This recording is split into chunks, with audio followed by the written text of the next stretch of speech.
ሰላም ናይ ልምድን ሚድያ ቤተሰብ ተኸታተልቲ ከመይ ኣለኹም? ደሓን ዲኹም? ኣነ ኣለኹ እግዚአብሔር ኣምላኽ ይመስገን። ከምታ ኣነ ሰላም ዘለኽዎ ሰላም ክትኾንለይ ናይ ወትሪ ትምኒተይ እዩ።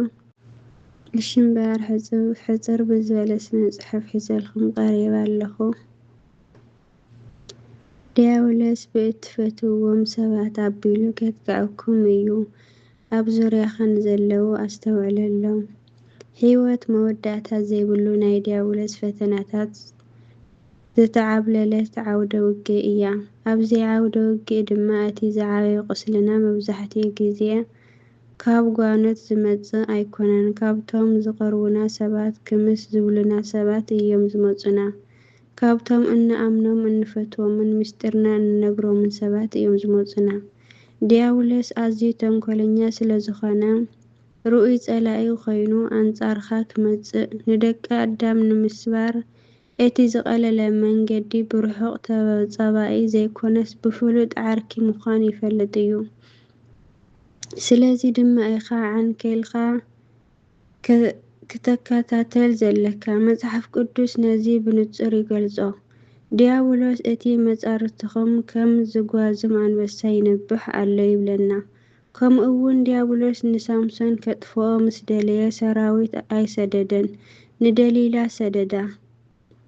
መጽሓፍ ምሳሌ ምዕራፍ 16:4-21 ንኢየሱስ ክሸጦ ኣብ ዝደለየሉ እዋን ንፈሪሳውያን ብቀጥታ ኣይተጠቐመን።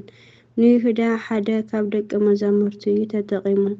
ወንጌል ሉቃስ ምዕራፍ 22:3-6 ኣብ ታሪኽ ዝዓበየ ክሕደት ካብ ጸላእቲ ዘይኮነስ ካብቶም ሓደ እዋን ኣብ ሓደ መኣዲ ኮፍ ኢሎም ዝበልዑን ዝሰትዩን ዝነበሩ ሓደ እዋን ብስም ዕርክነት ዝተሓቋቐፉ ሰባት ዝመጽእ እዩ። ዝዓበዩ ውግኣት ካብ ውሽጥኻ እምበር ካብ ወጻኢ ኣይኮኑን ዝመጹ ትርእዮ ኣለኻ። እቲ ኣብ ደገ ዘሎ ጸላኢ ከጥቅዐካ ዝኽእል እቲ ኣብ ውሽጢ ዘሎ ጸላኢ ክኣቱ ምስ ዝፈቕደሉ ጥራይ እዩ።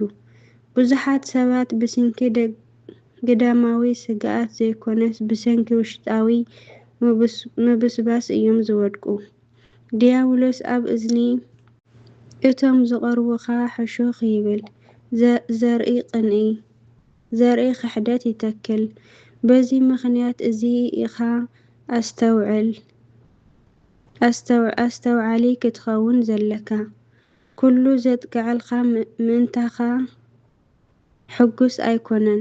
ምሳኻ ፍሽኽ ዝበለካ ኩሉ እሙን ኣይኮነን። ሓው ወይ ሓፍቲ ዝበለካ ኩሉ ሰብ ኣብ ልቡ ፍቕሪ ዝስከም ኣይኮነን። ጸላእትኻ እቶም ብግልጺ ዝቃወሙኻ ጥራይ ኣይኮኑን። ገለ ሰባት ኣብ ህይወትካ ይዕዘቡኻ፣ ንውድቀትካ ይጽበዩኻ ኣለዉ። ኣብ ቅድሚ ህዝቢ ከም ሕጉስ ንበዓልካ ዘብዕሉልካ ኣምሲሎም የጸንብሩ፣ ኣብ ብሕቲ ልቦም ግን የንቅዑልካ። ገለ ሰባት ምስኦም ኣብ ሓደ ደረጃ ክሳብ ዘለኻ ምቹኣት እዮም፣ ኣብታ ዝለዓልካላ ህሞት ግን ሓቀኛ ባህርያቶም ይግለጽ። ኣሕዋት ዮሴፍ ግብፃዊ ካልእ ሓው ጥራይ ክሳብ ዝኾነ ይፈትውዎ ነበሩ። ሕልሙ ንዕብየት ከም ዝተመደበ ምስ ኣግሃደ ግና ጸሊኦምዎ። ዘፍጥረት ምዕራፍ 37:5-11 ብስንኪ መን ምዃኑ ኣይጸልእዎን።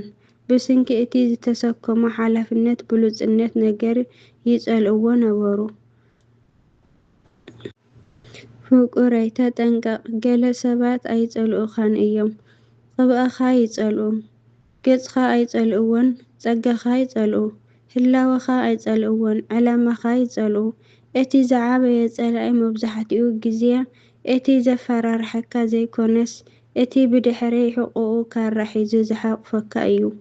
ዲያብሎስ ቀርኒ ዘለዎ ቀይሕ ጋኔን ኮይኑ ኣይመጽን እዩ። ከም ዓርኪ ኣፍቃሪ መሻርክቲ ንግዲ ወይ ኣባል ስድራቤት ከይተረፈ ክመጽእ እዩ። ስለዚ ገርሂ ኣይትኹን። ኢየሱስ እንሆ ኣነ ከም ኣባጊዕ ናብ ማእኸል ተኻልእ እሰደኩም ኣለኹ። ደጊም ብልህታት ከም ተመን ገርህታት ከም ርግቢት ኮኑ። ወንጌለ ማቴዎስ ምዕራፍ 10:16 ይብል። ስለዚ ዓንኬልኩም ዙርያኩም ተጠንቀቁ። ኩሉ ሰብ ምእታኹም ሕጉስ ኣይኮነን። ኩሉ ሰብ ብጽሩይ ዕላማ ኣይኮነን ዝጥቃዕ ዘሎ። ኩሉ ሓው ወይ ሓፍቲ ዝበለካ ብሓቂ ንዓኻ ኣይኮነትን። ስለዚ ፍትው ሓው፣ ጸሊ፣ ኣስተውዕል፣ ንቑሕ ኾን። ምኽንያቱ ዲያብሎስ በቶም ኣዝዮም ዘፍቅሩኻ ዝመስሉኻ ሰባት ከጥቅዓካ እዩ።